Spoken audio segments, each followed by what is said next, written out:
Assalamualaikum warahmatullahi wabarakatuh. A'udzu billahi minasyaitonir rajim. Bismillahirrahmanirrahim. Alhamdulillahi rabbil alamin. Wassalatu wassalamu ala asyrafil anbiya'i wal mursalin wa ala alihi wa sahbihi ajma'in. Rabbi shrah li sadri wa yassir li amri wahlul 'uqdatam min lisani yafqahu qawli. Subhanaka la ilma lana illa ma 'allamtana innaka antal alimul hakim.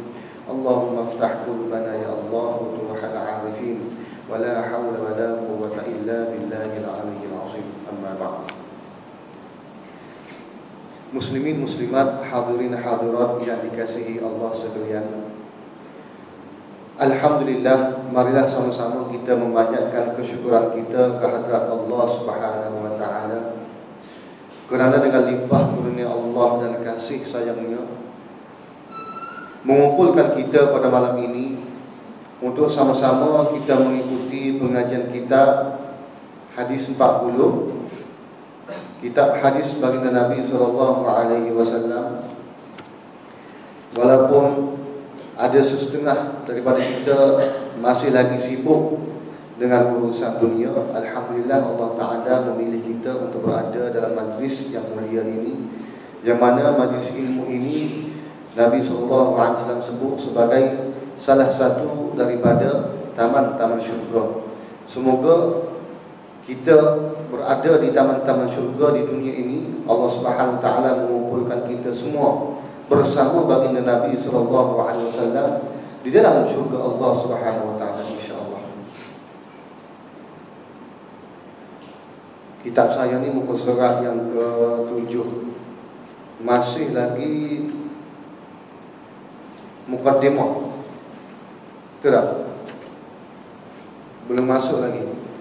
Mukaddimah membahaskan berkenaan dengan sumber perundangan Islam. Yang pertama, sebelum ini kita telah membahaskan bahawasanya Al-Quran itu ialah kitabullah yang diwahyukan atau diturunkan kepada baginda Nabi SAW dengan lafaz dan maknanya sekali, dan diterima oleh umat Islam dari Nabi dengan jalan yang qat'i, iaitu jalan yang diyakinkan kebenarannya, tidak ada sebarang keraguan padanya, dan didengar Al-Quran itu serta dihafaznya oleh sejumlah sahabat yang terkemuka. Kemudian mereka menulisnya pula menurut perintah Nabi SAW, iaitu Al-Quran adalah sumber hukum Islam yang pertama. Sebelum kita membahaskan sumber hukum Islam yang kedua, iaitu hadis baginda Nabi SAW, sudah tentu kita kena faham bahawasanya Al-Quran itu menjadi satu rujukan yang utama sebelum sumber-sumber yang lain. Maknanya seorang mujtahid ataupun seorang fuqaha, mereka apabila nak mengeluarkan sesuatu hukum, pasti mereka akan merujuk kepada Al-Quranul Karim. Tidak boleh lagi sebagai sumber yang utama. Sebagaimana yang kita tahu, tuan-tuan, mazhab yang empat yang muktabar, campur satu lagi mazhab yang muktabar juga, iaitu mazhab Syekh Daud bin Ali Az-Zahiri. Daud Zahiri pun menjadi salah satu mazhab yang muktabar. Jadi kita tengok, tuan-tuan, bahawasanya setiap mazhab itu sememangnya tidak lari daripada landasan ataupun sumber hukum Islam. Yang pertama, Al-Quran.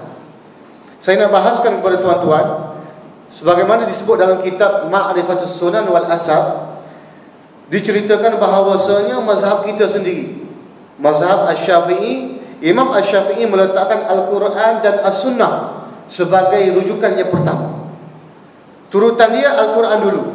Sekiranya tidak ada hukum melalui Al-Quran, maka Imam Asy-Syafi'i akan melihat hadis baginda Nabi SAW. Tidak boleh lagi, tuan-tuan. Maka kedua-dua ini menjadi sumber perundangan Islam yang utama. Silaplah kalau mereka menolak hadis ini. Mereka anti hadis, bermakna mereka telah menolak salah satu sumber yang diijma'kan oleh ulama, kita kena terima. Kalau tolak, bermakna orang tu telah murtad, waliyazbillah.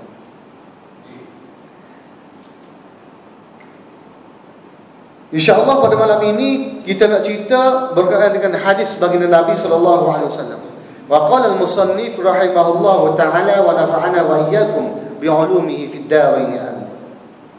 Kata musannif, hadis ataupun sunnah tidak pula demikian keadaannya, iaitu Al-Quran tadi kita cerita diturunkan dengan makna dan lafaz sekaligus, dan Al-Quran itu menjadi rujukan yang pertama.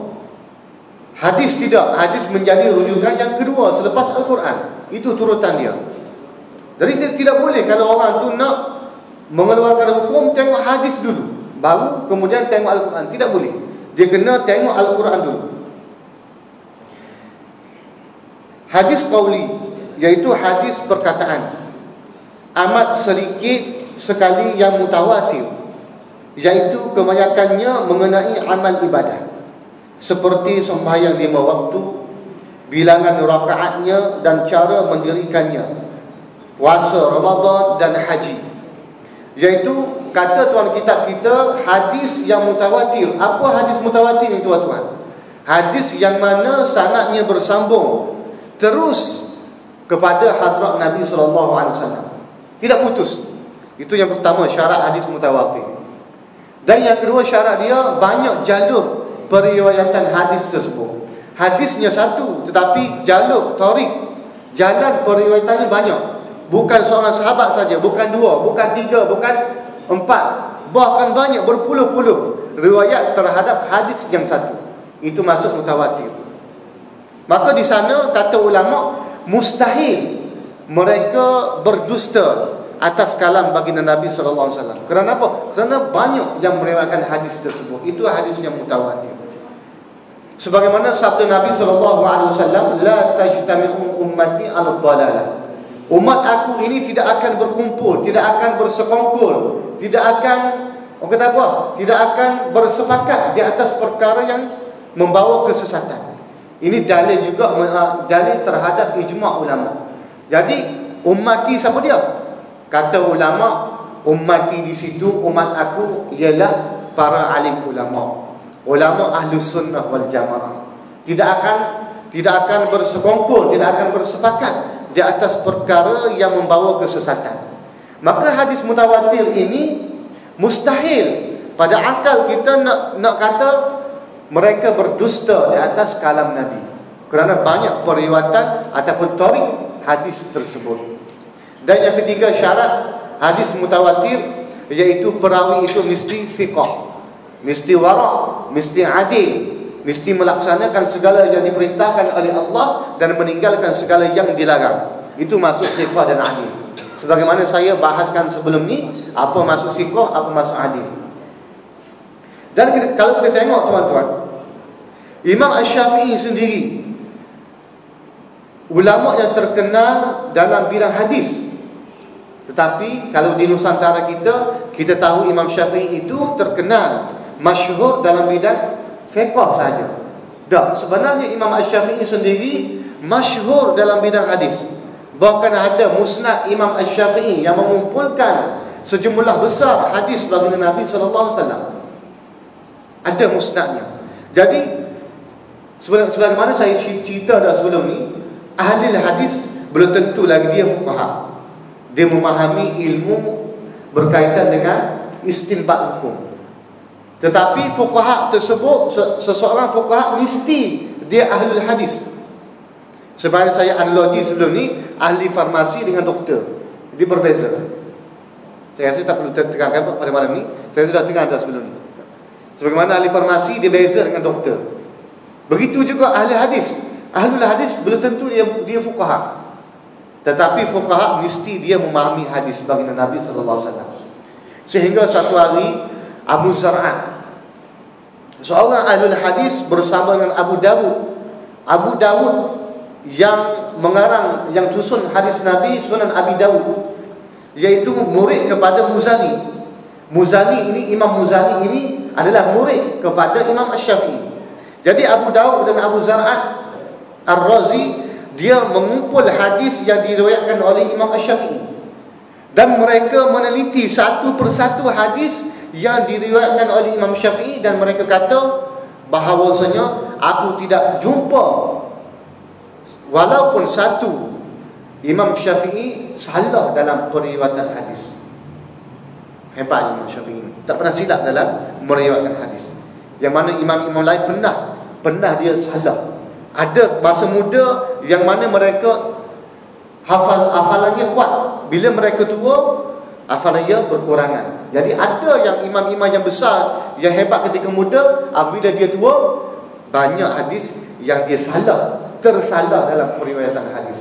Bukan dia sengaja salah, dia tersalah. Tapi Imam Asy-Syafi'i, kata Abu Zar'at Ar-Razi dan Abu Dawud, aku tak pernah jumpa satu pun hadis yang diriwayatkan oleh Imam Asy-Syafi'i salah dalam riwayat hadis. Maka kata Imam Az-Zahabi dalam kitab Syiarul A'lam An-Nubala, dia kata, jadi cukuplah dua pandangan, iaitu Abu Zar'at Ar-Razi dan Abu Dawud. Aku nak menyatakan Imam Asy-Syafi'i ini seorang yang siqah, seorang yang hufaz, dan seorang yang al-hujjah dalam ilmu hadis. Hebat. Jadi kalau orang tolak mazhab ni, masalah. Kalau orang tolak mazhab, masalah. Kerana imam-imam mazhab berdalilkan Al-Quran dan As-Sunnah. Sebut dalam kitab Ma'rifatus Sunnah wal Athar, yang pertama Imam Syafi'i berpegang kepada Al-Quran dan As-Sunnah. Sekiranya permasalahan tidak ada dalam Al-Quran dan As-Sunnah, maka Imam Asy-Syafi'i akan lihat kepada ijma' para alim ulama. Yang kedua, sekiranya tidak ada juga masalah dalam ijma' ulama, Imam Asy-Syafi'i akan tengok kepada qaulus sahabat, pandangan ataupun pendapat para sahabat baginda Nabi SAW. Sekiranya tidak ada juga dalam tu, maka yang keempat Imam Asy-Syafi'i akan tengok juga, iaitu ikhtilaf, perselisihan pandangan di kalangan para sahabat. Dia akan tengok ada ke tak masalah tu yang mana menjadi satu khilaf zaman sahabat. Sekiranya tak ada juga, tuan-tuan, maka yang kelima Imam Asy-Syafi'i akan menggunakan kaedah al-qiyas untuk menentukan sesuatu hukum. Jadi 5 hukum ni menjadi tunggak kepada Imam Asy-Syafi'i untuk mengeluarkan sesuatu hukum berdasarkan 5 hukum tersebut. Saya nak bagi analogi kepada tuan-tuan supaya kita faham kenapa kita tidak perlu menolak mazhab. Salah sekiranya orang tu kata kita tak perlu berpegang kepada mazhab. Cukup kita baca Al-Quran, kita faham Al-Quran, kita faham hadis, maka kita ikut Al-Quran dan Al-Hadis. Sebagaimana disebut oleh Syekh Umar Al-Wildan, seorang ulama Mesir, dia kata ada 6 sebab kenapa kita perlu berpegang kepada mazhab. Yang pertama, mazhab ini dia ada jaluran dia, jaluran sanad yang cantik, sampai ilmu itu kepada hadrat Nabi. Sebagaimana saya nak bagi contoh pada tuan-tuan. Kalau yang ulama mutaakhirin, Imam An-Nawawi, dia belajar dengan siapa? Dia belajar dengan Imam Ar-Rafi'i. Imam Ar-Rafi'i belajar dengan Imam Al-Ghazali. Imam Al-Ghazali belajar dengan Imam Haramain. Imam Haramain belajar dengan Muzani, belajar dengan Rabi', anak murid kepada Imam Asy-Syafi'i. Imam Syafi'i belajar dengan Imam Malik rahimahullah ta'ala. Imam Malik belajar dengan siapa? Belajar dengan Nafi', Imam Nafi', tabi'i. Tabi'i belajar dengan siapa? Belajar dengan Ibnu Umar, Abdullah bin Umar Al-Khattab radhiyallahu anhu, dan Ibnu Umar belajar dengan Nabi Muhammad sallallahu alaihi wasallam. Kita tengok jalur. Orang kata apa?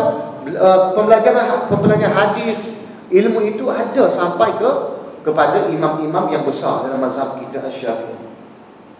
Dan kita tengok di bawah-bawah itu, Imam Ahmad belajar dengan Imam Asy-Syafi'i, betul tak? Dan Imam Ahmad juga belajar dengan anak murid kepada Abu Hanifah, Imam Abu Hanifah, iaitu Abu Yusuf. Dan di bawah Imam Ahmad terbit orang yang belajar dengan Imam Ahmad sama dia, Bukhari, Muslim. Bermakna Bukhari, Muslim itu adalah anak murid kepada Imam Ahmad bin Hanbal. Jadi jalur sanad itu sampai ke hadrat Nabi.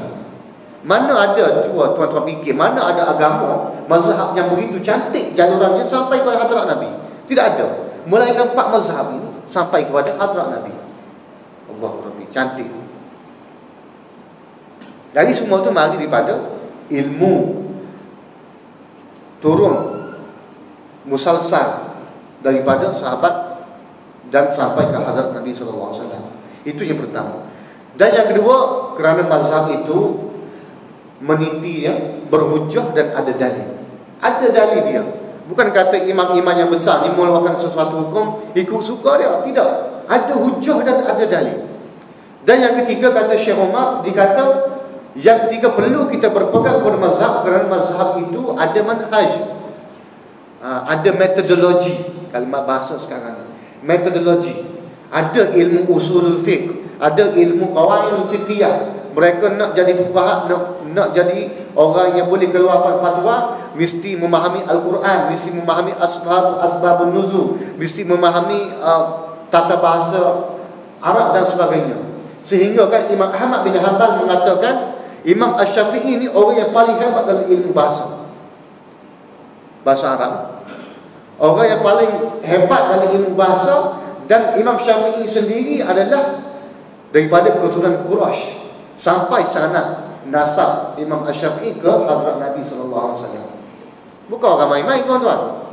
Dan sekiranya Imam Ahmad kata, sekiranya datang kepada aku berselisih pandangan dalam masalah tata bahasa, masalah grammar dalam bahasa Arab, kefahaman tata bahasa ataupun makna dalam bahasa Arab, Imam Syafi'i kata A contoh, imam lain kata B, maka aku akan berpegang kepada pandangan Imam Asy-Syafi'i. Kerana Imam Syafi'i ini orang yang Quraisy, bahasa Quraisy, yang memang Al-Quran itu diturunkan dalam bahasa Quraisy. Jadi orang yang belajar bahasa Quraisy dan keturunannya Imam Asy-Syafi'i ini sampai ke hadrat Nabi, dan mereka lah orang yang faham apa makna yang tersirat dan tersurat dalam Al-Quran Al-Karim.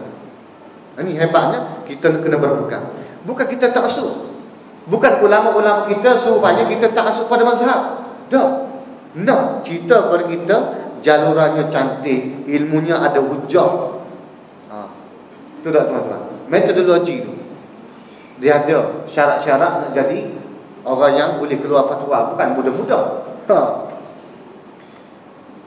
Seorang mufti Mekah pada zaman Imam Asy-Syafi'i, dan menjadi guru kepada Imam Asy-Syafi'i. Tak ingat nama dia, Az-Zinji, mufti Mekah dulu pada zaman Imam Asy-Syafi'i. Imam Syafi'i belum capai umur 20 tahun. Maka Az-Zinji kata, wahai Asy-Syafi'i, pada hari ini kamu boleh mengeluarkan fatwa. Kamu dah layak dah capai ramakan mujtahid untuk mengeluarkan fatwa. Sebelum tak capai lagi umur 20, tuan-tuan, Imam Syafi'i telah mengeluarkan fatwa. Hebat Imam Syafi'i ini. Patutnya kita berterima kasih di atas segala jasa Imam Syafi'i. Kerana apa? Kerana kata guru saya, analogi iaitu Al-Quran, As-Sunnah adalah bahan mentah. Bahan mentah. Kalau kata kita ni ada pohon sawit, buah sawit itu tak jadi minyak lagi. Dia memerlukan proses demi proses. Begitu juga pokok getah. Dia nak jadi dahaya tu bukan senang, tuan-tuan. Dia mengalami proses demi proses. Begitu juga Al-Quran itu saya nak ibaratkan seumpama bahan mentah. Jadi ulama lah yang memboleh ada kealiman, ada orang kata autoriti untuk memproses makna ataupun hujah dalil daripada Al-Quran dan As-Sunnah. Jadi ulama lah yang memahami. Jadi dalam dalil sendiri, ada dalil Al-Quran ini seumpama menyempitkan hukum, tetapi dengan kaedah qiyas. Imam Syafi'i guna qiyas, jadi boleh meluaskan nas Al-Quran Al-Karim. Seumpama masalah arak, dalam Al-Quran sebut innamal khamru wal maisir ila akhir fajtanibuhu la'allakum tuflihun. Maka arak ini disebut dalam Al-Quran. Arak tidak disebut dalam Al-Quran ataupun hadis al-muqaddarah secara jelas, secara soreh. Muqaddarah ni dada ataupun syabu ataupun pi kuda, apa lagi, ais baby, tak kira lah atas nama apa sekalipun, tetapi benda tu memabukkan, boleh menghilangkan akal, tidak disebut secara soreh dalam Al-Quran. Maka bagaimana ulama nak istinbatkan hukum, nak kata dada tu haram juga. Kalau arak tu haram, dadah pun haram. Pil kuda pun haram.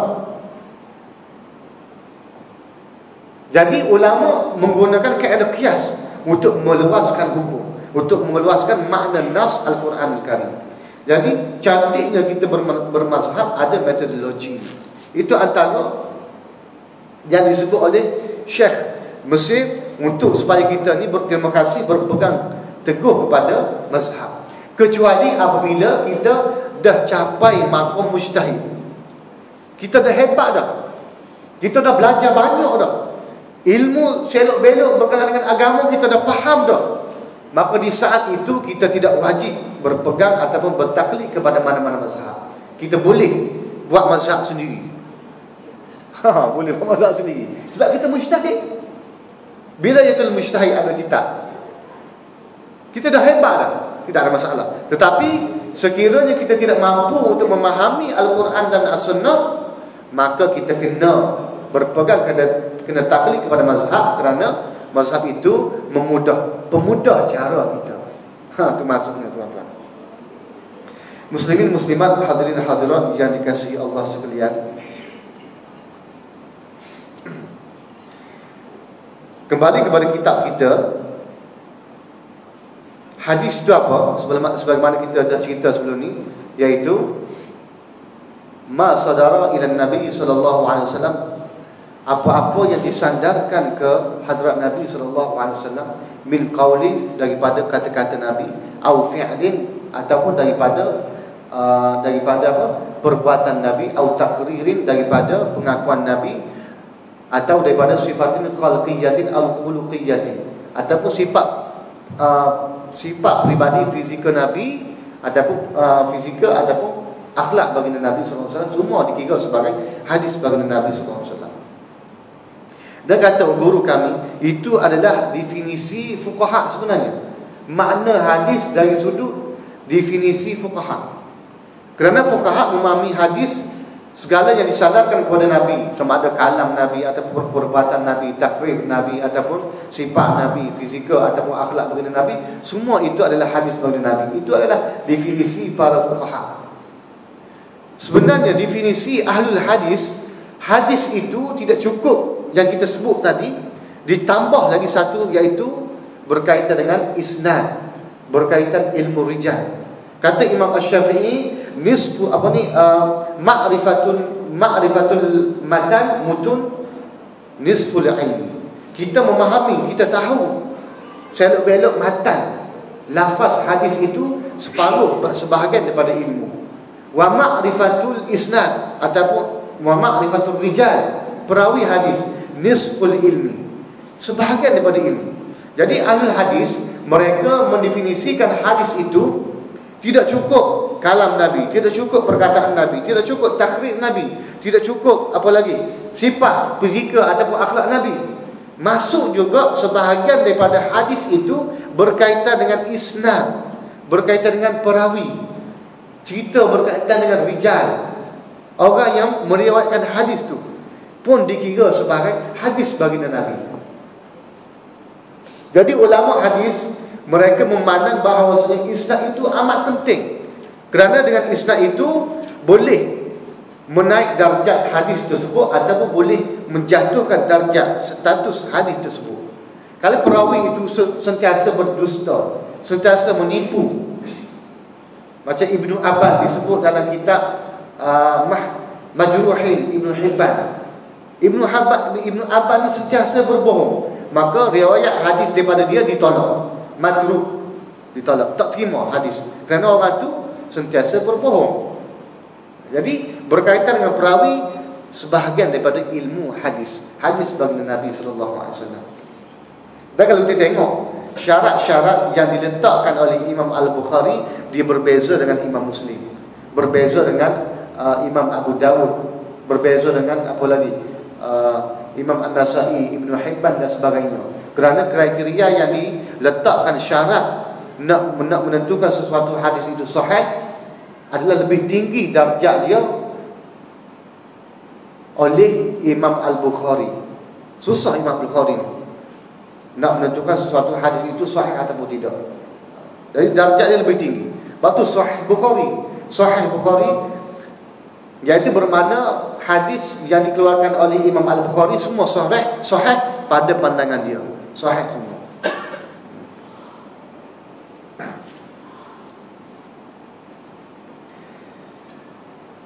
Jadi hadis ini menjadi sumber yang kedua selepas Al-Quranul Karim. Kerana apa? Kerana hadis ini yang menerangkan isi kandung Al-Quran. Dalam Quran sebut aqimus solat. Jadi macam mana ulama nak faham? Aqimus solat, tunaikanlah solat. Nak tunai macam mana? Apa syarat dia? Apa syarat wajib? Apa syarat sah? Apa rukun dia? Jadi hadis baginda Nabi lah yang menerangkan isi kandung Al-Quran. Itu maksud dia. Dia tak boleh tinggal. Orang tak boleh tinggal, fuqaha tak boleh tinggal hadis ni. Kalau mereka tinggal hadis sebagaimana fahaman sekarang ni anti hadis, maka dia telah terkeluar daripada Islam. Kita kena yakin, kita kena yakin bil jazmi, yakin dengan putus bahawasanya orang yang menolak hadis ini adalah kufur, kafir.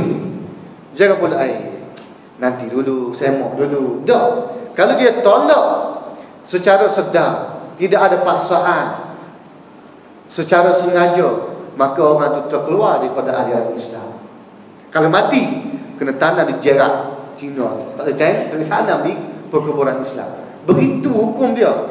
Barulah orang ni tidak mudah nak mempermainkan Islam. Betul tak? Kalau ada penurunan Islam, kena bunuh. Kena panggil berjara 3 hari. Pandangan sahabat bagi peluang dia bertaubat. Tak nak bertaubat juga 3 hari, boleh bunuh. Jadi halal darah dia. Kerana apa? Kerana dia telah menolak ajaran Islam. Jadi jangan main-main dengan hadis baginda Nabi SAW. Dan begitu juga kita tengok Syiah pun menolak hadis Nabi. Kalau hadis itu yang diriwayatkan oleh Sayyidina Umar, dia tolak. Hadis yang diriwayatkan oleh Abu Bakar As-Siddiq, tolak. Bukan hadis yang diriwayatkan oleh sahabat-sahabat yang besar, Sayyidina Utsman, Abu Hurairah, Ibnu Umar. Tak kira siapa sahabat yang besar, maka dia menolak. Dia hanya menerima hadis daripada riwayat Sayyidina Ali, Ja'far As-Sadiq, apa lagi? Sayyidah Fatimah. Itu sahaja yang dia terima. Hal lain semua dia tolak. Maka kita boleh nak buat conclusion di sini bahawa Syiah itu dah terkeluar daripada ajaran Islam kerana dia tolak hadis. Itu mudah-mudah satu hujah kita nak menentukan Syiah ni betul atau tidak. Tapi ada satu Syiah disebut, dan disebut juga dalam fatwa kebangsaan, Syiah yang mazhab Zaidiyah. Mungkin tak ada sekarang. Mungkin kalau ada pun segelintir di Yaman, di Sana'a.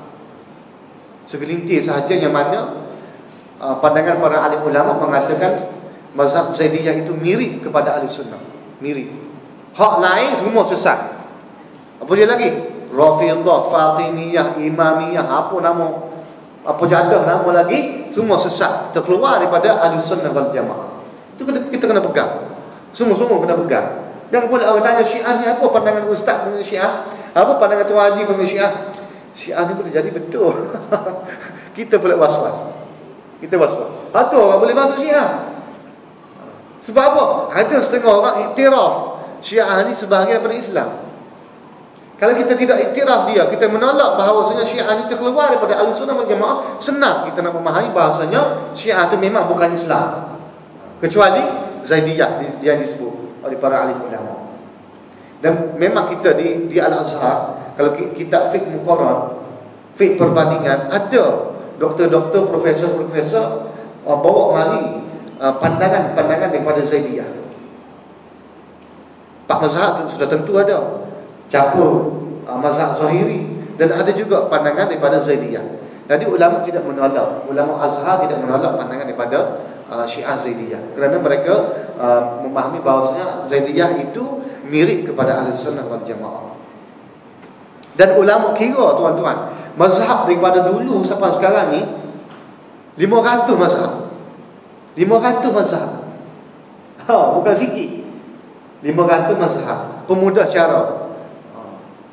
Zahabah ni pergi. Mazhab ni pada perkataan Zahabah pergi. Jadi 500 mazhab.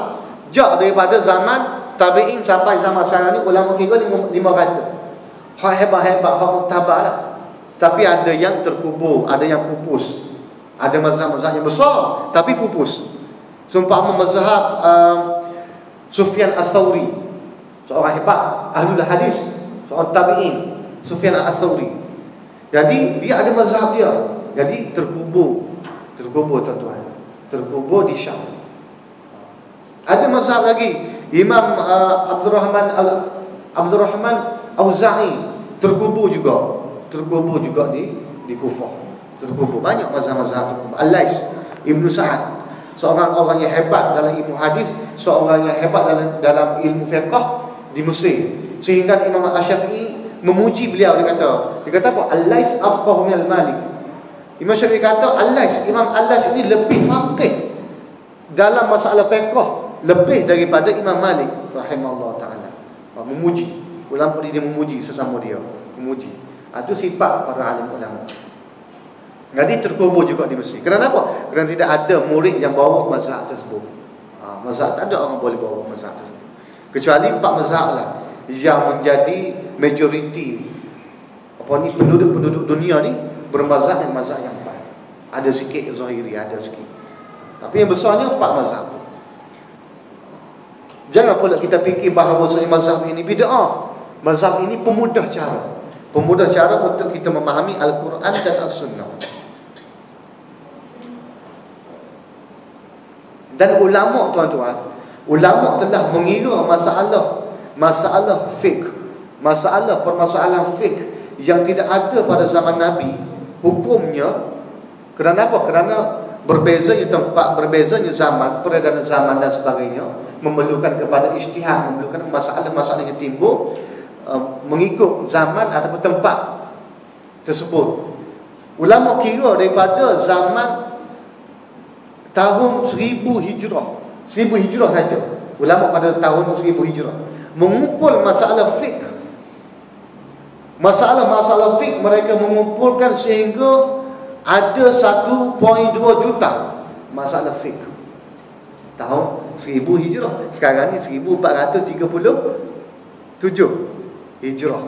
Tak tahulah berapa bilion, boleh jadi bilion masalah fiqh yang memerlukan kepada ulama yang hebat, ulama yang bertaraf, mufti untuk berijtihad dalam sesuatu masalah. 1.2 juta zaman 1000 tahun Hijrah. Sekarang ni saya rasa lebih lagi. Banyak benda-benda yang pelik-pelik berlaku dah. Dia sekarang ni masalah forex lah, masalah bond lah, masalah pembelian itu, pembelian ni lah, macam-macam masalah yang tidak ada pada zaman Nabi, tetapi kerana peredaran zaman memerlukan kepada pandangan fuqaha. Itu kita perlu pada ulama. Wa innal ulama warasatul anbiya. Kata Nabi, ulama ini adalah pewaris bagi Nabi. Jadi kita jangan tolak ulama. Kalau kita tolak ulama, seumpama kita menolak Nabi sallallahu alaihi wasallam. Kerana ulama lah yang orang yang paling faham Al-Quran dan As-Sunnah.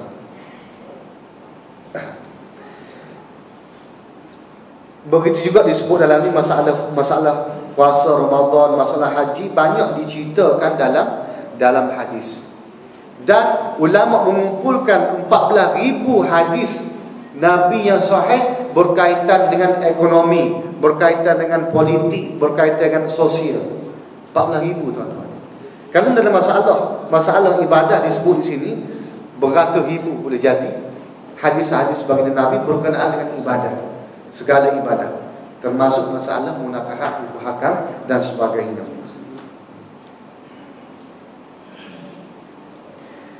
Jim, Quran itu asal, itu pokok dan pangkal bagi hadis dan ataupun sunnah. Segala yang diterangkan hadis ada asalnya dalam Al-Quran. Apa-apa hadis baginda Nabi hak terangkan dalam hadis mesti ada dalil daripada Al-Quran. Soal tadi, aqimus solat, macam mana nak memahami an-nas, menunaikan solat, tengok hadis baginda Nabi SAW. Jadi hadis ini tujuan dia menerangkan nas Al-Quran. Hal ini jelas dibuktikan oleh ayat-ayat Al-Quran dan menegaskan bahawa Al-Quran itu cukup sempurna lagi lengkap isinya sebagaimana firman Allah Subhanahu wa taala, "Ma farratna fil kitabi min syai'." Tidak kami tinggalkan dalam Al-Quran, dalam kitab itu daripada sesuatu. Tidak tertinggal walaupun satu. Mesti ada penerangannya daripada hadis baginda Nabi. Ayat lain, "Wa nazzalna 'alaikal kitaba tibyanan likulli syai'in wa hudan wa rahmatan wa busyra lil mu'minin." Dan telah kami turunkan kepada engkau Alkitab, iaitu Al-Quran, untuk menerangkan bagi segala sesuatu dan untuk menjadi petunjuk dan rahmat dan berkhabaran gembira bagi orang-orang yang beriman. Jadi Al-Quran ini menjadi hujah yang pertama. Sebab itulah Imam Syafi'i sendiri apabila nak mengeluarkan sesuatu fatwa, Imam Syafi'i akan mengulangi, mengkhatamkan Al-Quran berpuluh-puluh kali. Khatam, baca lagi. Takut tertinggal. Imam Syafi'i ini bukan macam kita buka Al-Quran. Imam Syafi'i telah memahami Al-Quran, bukan setakat hafal, memahami nas Al-Quran, sama ada secara tersurat ataupun tersirat, dan tata bahasa yang disebut dalam Al-Quran semua memahami.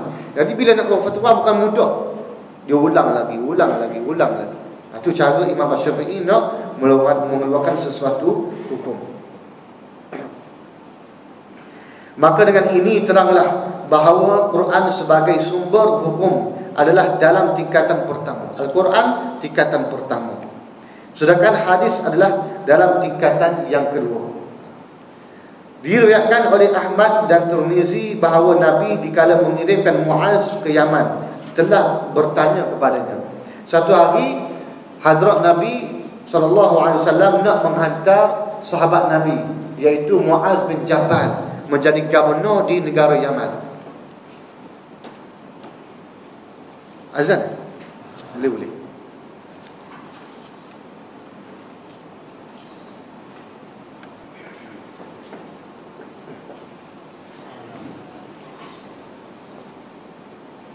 Muslimin muslimat, hadirin hadirat yang dikasihi Allah. Satu hari Nabi SAW melantik Muaz bin Jabal sebagai gubernur di negara Yaman. Lalu ketika itu Nabi SAW nak hantar Sayyidina Muaz. Nabi bertanya kepada Muaz bin Jabal, "Bima tahkum?" Sekiranya berlaku sesuatu masalah di negara Yaman, bagaimana kamu nak berhukum? Bagaimana kamu nak berhukum sesuatu masalah? Qala, berkata Sayyidina Muaz, "Bi kitabillah." Aku akan melihat kepada kitabullah. Cek, semak hukum tersebut dalam Al-Quranul Karim. Faqala fa illam tajid. Sekiranya tidak ada, kata Nabi, tidak ada dalam Al-Quran, boleh jadi perkara itu baru, masalah baru yang timbul di Yaman. Maka jawab Sayyidina Muaz bin Jabal, qala bi sunnati rasuli. Aku akan melihat kepada hadis ataupun sunnah Nabi SAW. Nabi tanya lagi, qala fa illam tajid. Sekiranya tidak ada dalam Al-Quran, tidak ada hukum tersebut, dalam hadis pun tidak ada, bagaimana kamu nak berhukum, wahai Muaz? Maka Muaz bin Jabal kata, "Ajtahid bi ra'yi." Kata Muaz bin Jabal, saya akan berijtihad dengan fikiran saya sendiri. Ijtihad. Maksudnya tuan-tuan, kaedah ijtihad ini telah ada pada zaman Nabi SAW. Bahkan Nabi iktiraf kaedah ijtihad itu. Bila mana Sayyidina Muaz bin Jabal kata ajtahid bi ra'yi, aku akan ijtihad dengan pandangan aku, sekiranya masalah itu tidak ada disebut dalam Al-Quran dan As-Sunnah. Dan ini bertepatan dengan hadis baginda Nabi sallallahu alaihi wasallam, man ijtahada fa asaba falahu ajran. Sekiranya seseorang itu mujtahid, yang ijtihad dengan bira'yi, dengan fikiran dia, pandangan dia, sekiranya ijtihad ni betul, lahu ajran, dapat 2 pahala. Wa man ijtahada fa akhta. Sekiranya mujtahid itu berijtihad kemudian salah dalam ijtihad dia, lahu ajrun, dapat satu pahala. Jadi dapat juga pahala sekiranya salah. Tetapi mestilah orang tersebut bukan orang biasa. Mestilah mereka daripada kalangan fuqaha, orang yang layak, ada autoriti untuk mengistinbatkan sesuatu hukum. Itu maksud dia. Selanjutnya Sayyidina Umar pernah mengirim surat perintah kepada seorang hakim di Kufah, namanya Syurah. Dalam surat itu dikatakan seperti berikut: lihatlah yang telah terang kepada engkau di dalam kitab Allah. Tengok, nak menjatuhkan sesuatu hukum, lihat dalam Al-Quran. Maka janganlah engkau bertanya lagi mengenainya kepada seseorang, dan apa yang tidak nyata kepada engkau di dalam kitab Allah, maka ikutlah padanya sunnah Rasulnya sallallahu alaihi wasallam. Sekiranya hukum tu jelas disebut dalam Al-Quran, maka tak perlu dah hakim di Kufah ini tanya kepada ulama lain, tanya kepada fuqaha, kerana hukum itu jelas disebut dalam Al-Quran. Sekiranya tidak ada dalam Al-Quran, maka tengoklah dalam sunnah Nabi SAW. Selain itu, hadis ataupun sunnah adalah juga menjadi penerangan, penafsiran, penentuan dan lain-lain sebagainya. Hadis itu menjadi penafsiran, huraian daripada Al-Quranul Karim. Berhubungan dengan ini, Imam Ahmad berkata bahawa mencari hukum dalam Al-Quran adalah melalui hadis. Nak cari hukum dalam Al-Quran, kena tengok juga hadis, penerangan, huraian dia daripada hadis Nabi SAW. Mencari agama demikian juga. Satu-satunya jalan yang dibentang untuk mempelajari fiqh Islam dan syariatnya ialah hadis. Kena mengaji hadis juga, kena mengaji hadis. Sebagaimana saya sebut sebelum ni, kalam daripada Sufyan Ibnu Uyainah. Sufyan Ibnu Uyainah ini adalah guru kepada Imam Asy-Syafi'i. Imam Syafi'i pernah belajar dengan Sufyan Ibnu Uyainah, orang ahli hadis yang hebat pada zaman tabi'in. Maka Sufyan kata apa yang saya sebut sebelum ni? Lau kana biyadina la jaradna bil jarid. Sekiranya kami ada kuasa, kami akan memukul dengan cemeti ataupun dengan rotan. Yang mana al-muhaddis la yashtaghilu bil fiqh. Yang mana orang hadis mengaji hadis saja tapi tak sing mengajikan. Begitu juga al-faqih la yashtaghilu bil hadis. Aku nak buku juga orang yang mengaji fiqh saja tak sing mengaji hadis. Maka ilmu hadis dan ilmu fiqh adalah dua-dua ilmu yang tidak dapat dipisahkan. Orang nak faham hadis, nak faham fiqh kena mengaji hadis. Sebab itulah Imam Asy-Syafi'i pernah pesan kepada kita, nasihat Imam Asy-Syafi'i, dia kata apa?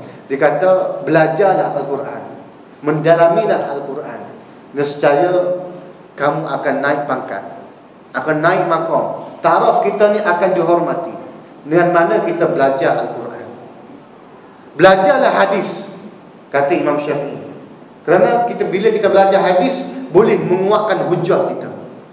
Betul lah. Sebagaimana Imam Ahmad kata, nak mengaji fiqh Islam syariatnya kena mengaji hadis baginda Nabi sallallahu alaihi wasallam.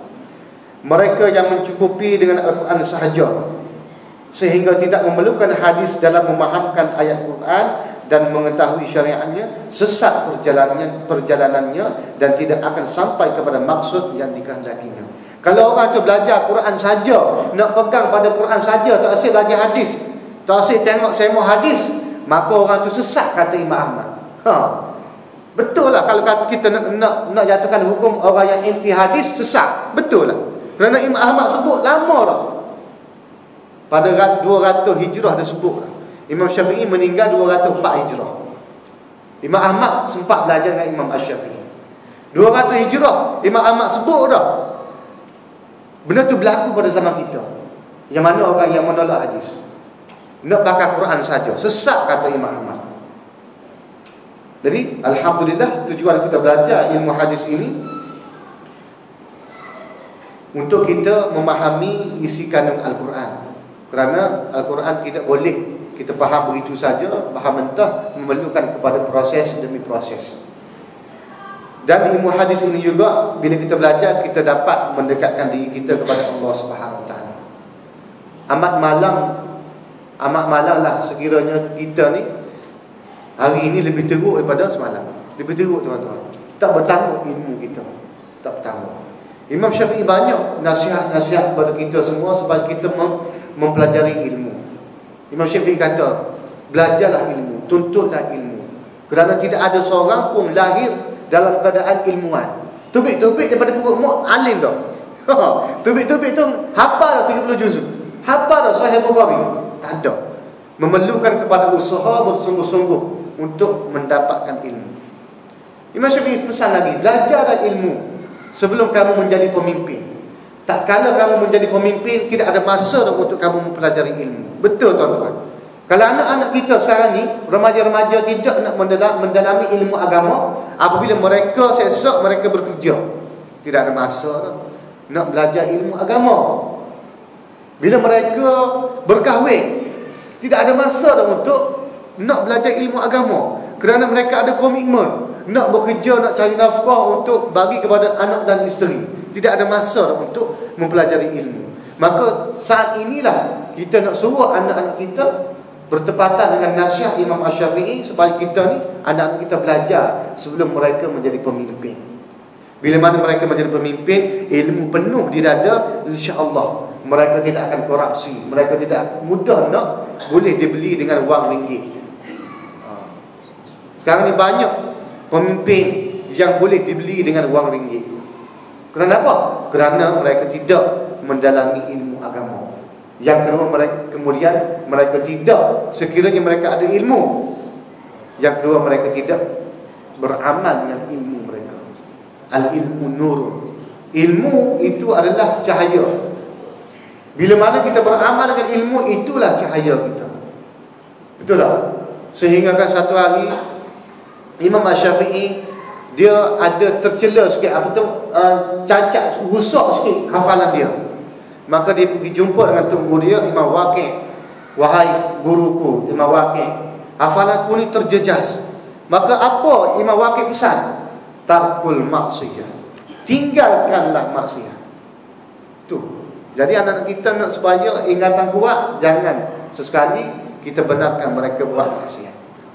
Kerana kata Imam Waqi', al-ilmu nurun. Ilmu itu cahaya. Al-ilmu nurun, cahaya Allah Subhanahu Wa Taala. Dan Allah Taala tidak akan memberi cahayanya kepada orang yang buat maksiat. Itu pesan yang sangat-sangat baik daripada Imam Waqi' kepada Imam Asy-Syafi'i rahimahullah taala. Sebab itulah Imam Syafi'i apabila dia satu hari nak belajar dengan Imam Malik, dia pergi ke Madinah. Bila dia sampai ke dalam majlis Imam Malik tengok dah, Imam Malik ni boleh baca, firasat dia hebat, boleh baca dah. Sehingga dia kata kepada Imam Syafi'i, aku melihat nur dalam wajah kamu. Jadi kamu kena jaga nur itu, jangan kamu cemari dengan maksiat. Itu Imam Malik pesan kepada Imam Syafi'i. Jadi malam ni saya pesan kepada tuan-tuan, dan itu juga pesanan pada diri saya sendiri. Bukan kerana saya bukan Imam Malik, saya bukan Imam Syafi'i. Saya pesan kepada tuan-tuan, kalam Imam Syafi'i, kalam Imam Malik, sebenarnya saya telah pesan kepada diri saya sendiri, supaya kita boleh meninggalkan maksiat, supaya ilmu kita segar, ilmu kita menjadi nur. Betullah ulama kata, nak tahu ilmu kita memberi manfaat ataupun tidak, sekiranya kita boleh beramal dengan ilmu itu, itulah ilmu yang memberi manfaat kepada kita, dan ilmu itu menjadi nur kepada kita tuan-tuan. Jadi besarnya nur itu ataupun ilmu dalam kehidupan kita. Lagi-lagi kita di akhir zaman ni banyak benda yang orang nak buat, benda yang bercanggah dengan syarak. Banyak. Syarak kata tak boleh, dia kata boleh. Nak lawan juga syarak, nak tentang juga syarak. Jadi dengan ilmu yang kita pelajari, semoga kita dapat menangkis anasir-anasir yang jahat, fahaman-fahaman, ideologi yang bercanggah dengan akidah Ahlussunnah wal Jamaah. Kita kata dulu untuk malam ni. Ada soalan tak? Ada? Ataupun tulis? Tulis. Kalau rasa malu nak bertanya, mungkin jawab, boleh tulis, pas. Yang mana boleh jawab, jawab. Yang mana tak boleh jawab, tak jawab lagi, kita tawakul dulu. Betul tak? Kalau orang tu boleh jawab belaka tu, kata Imam Syafi'i, nipu orang tu. Nipu, boleh jawab belaka. Bagi soalan apa boleh jawab belaka. Bagi soalan sains pun boleh jawab, matematik pun boleh jawab, bahasa Arab pun boleh jawab juga. Nipu. Jadi ilmu ni, mana kita tahu, kita jawab. Mana tak tahu, itu adalah perkara baru bagi saya sendiri, dan saya boleh belajar, boleh tanya kepada orang ahli. Jadi depan tu ada satu tabung tuan-tuan, yang mana sekarang ni saya bertugas sebagai guru di SK Taman Universiti, yang mana di sana ada satu bilik Jacob. Bilik Jacob ni boleh bilik pemulihan jawi dan Al-Quran bagi anak-anak kita yang lemah jawi dan Al-Quran. Jadi kita bawa 15 orang dari satu kelas yang harus perdana, kita asingkan yang lemah, kita bawa ke bilik yang khas untuk kita boleh fokus kepada individu demi individu. Jadi bilik itu memerlukan kepada dana untuk naik taraf. Sebelum ni saya kutip dari 2-3 surah masjid, dapatlah beli aircon 2 biji. Sekarang ni nak memerlukan kepada duit untuk tutup pula. Kan sekarang ni kan biasa cumi nako. Jadi ini wak-wak sejuk tu tubik. Tapi kita nak tutup jadi cermin yang fit macam sekarang ni yang ada di surah kita fit. Memerlukan dana yang besar jugalah. Ini memerlukan duit tu untuk tujuan tu supaya anak-anak kita, generasi kita, kalau tidak anak kita pun, anak umat Islam, sahabat kita, ukhuwah kita nak belajar agama. Yang mana kita tahu dah akhir zaman ni orang kurang nak belajar agama. Itu dah. Bahkan zaman saya sendiri tahun awal 2000, masa nak pergi Mesir dulu, soalan pertama jiran saya tanya, diprovok kepada mak saya. Dia kata, kalau pergi ngaji Mesir, ngaji agama, balik nak kerja ke apa? Balik nak kerja ke apa? Jadi orang tua ni tergugak juga lah pada awalnya. Tapi kita boleh meyakinkan dia, boleh meyakinkan mak saya, abang saya, yang mana ayah saya tak ada lama dah. Jadi sekarang ni lagi lah ngaji agama apa dia.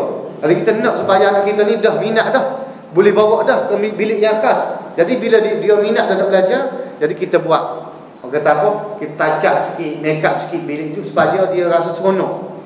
Dia rasa selesa untuk belajar Al-Quran. Sekarang ni ramai pelajar-pelajar yang tak boleh baca Al-Quran.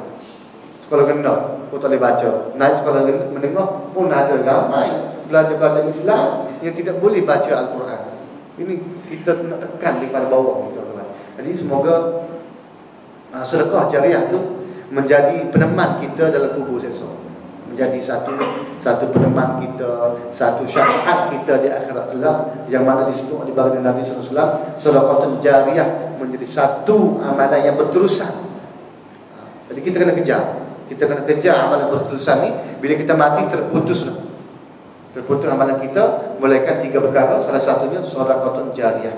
Itu adalah hadis sahih daripada baginda Nabi sallallahu alaihi wasallam.